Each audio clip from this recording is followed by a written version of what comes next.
What music rehearsals can teach us about working in a community by Daniel Cooper, July 14th, 2024.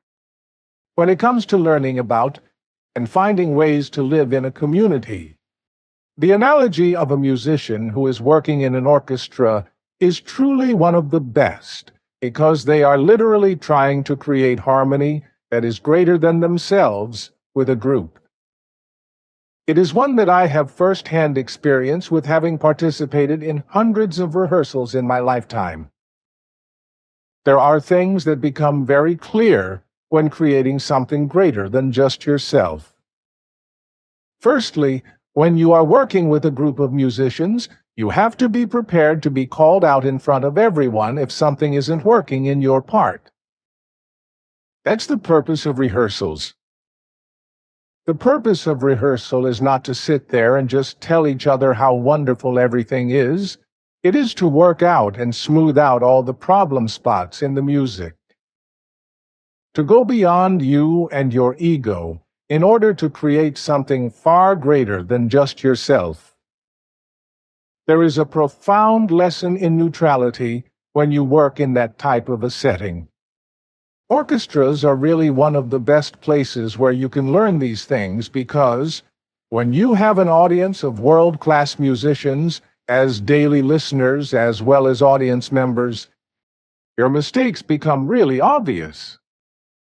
It's much harder to hide those mistakes, and the more your ego gets in the way, the more obvious the problems become.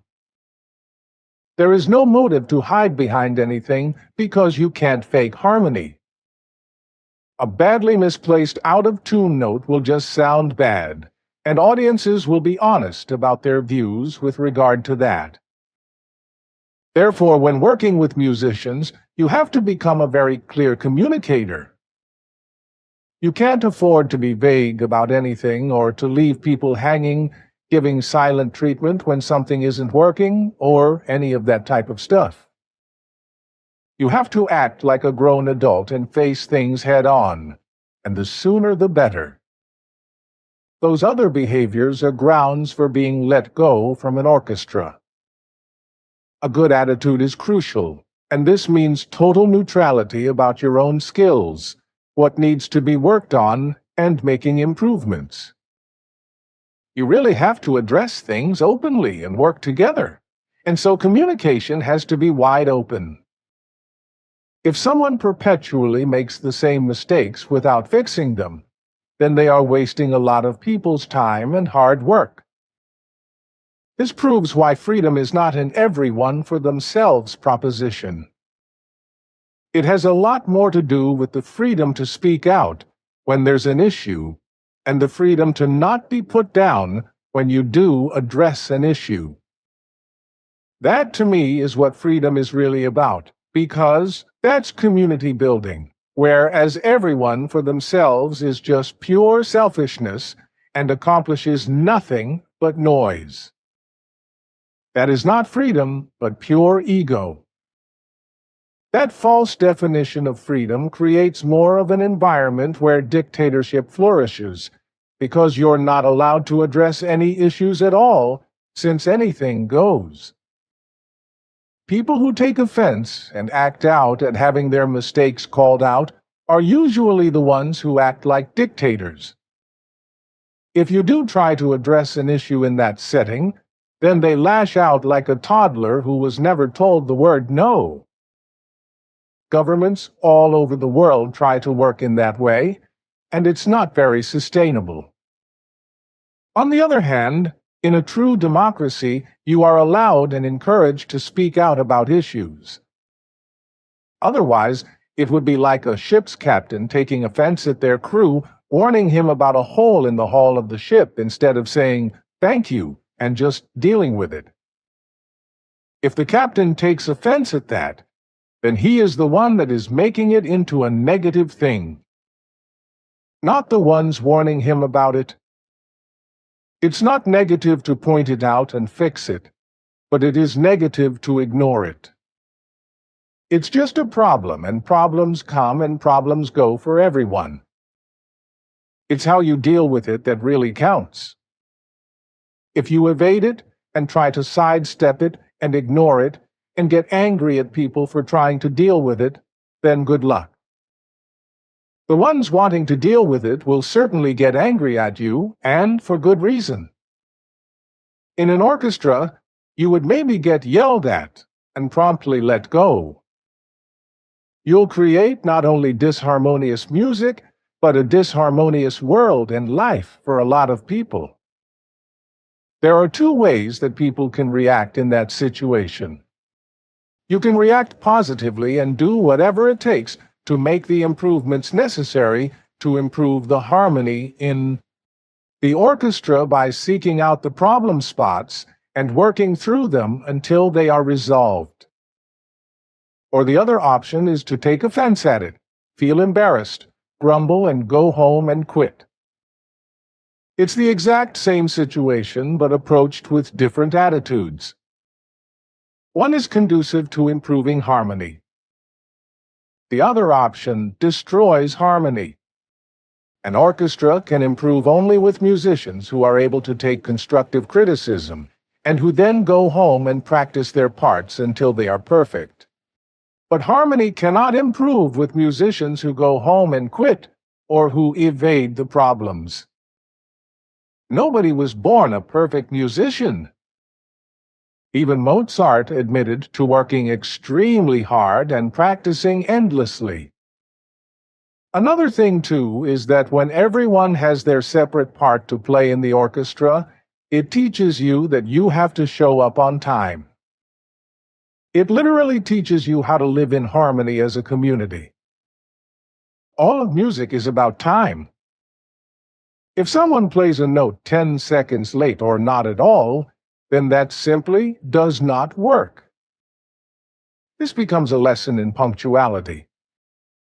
I can't tell you how many times I've met people who don't know how to show up on time.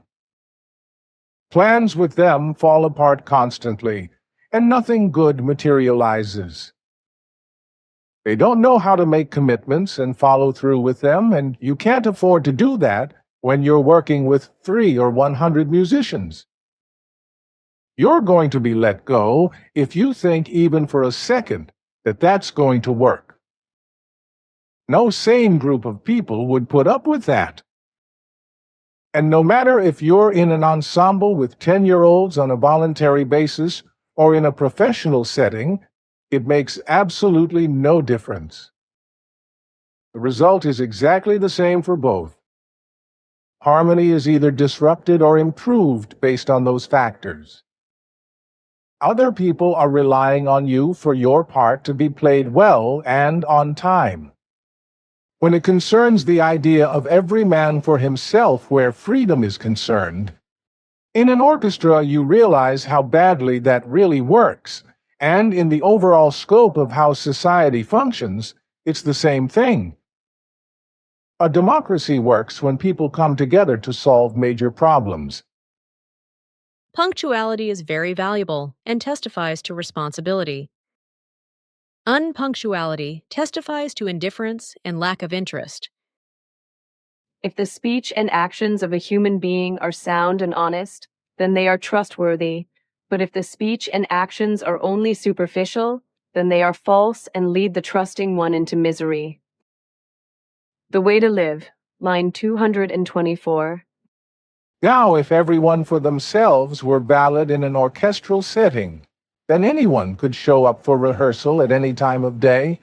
Some at 10, either at p.m., others at 3, either 0 a.m., and just start playing whatever piece of music they feel like. And, well, if there happens to be 2 musicians in the room at the same time, then they might practice different pieces at the same time. Maybe one buggers off and makes a sandwich. I think that the audience members would be sharply displeased with the results of that work ethic. Everyone for themselves. Okay. Well then, let's think about this a little bit differently. When you come to work together in an orchestra, there is a contract that you make.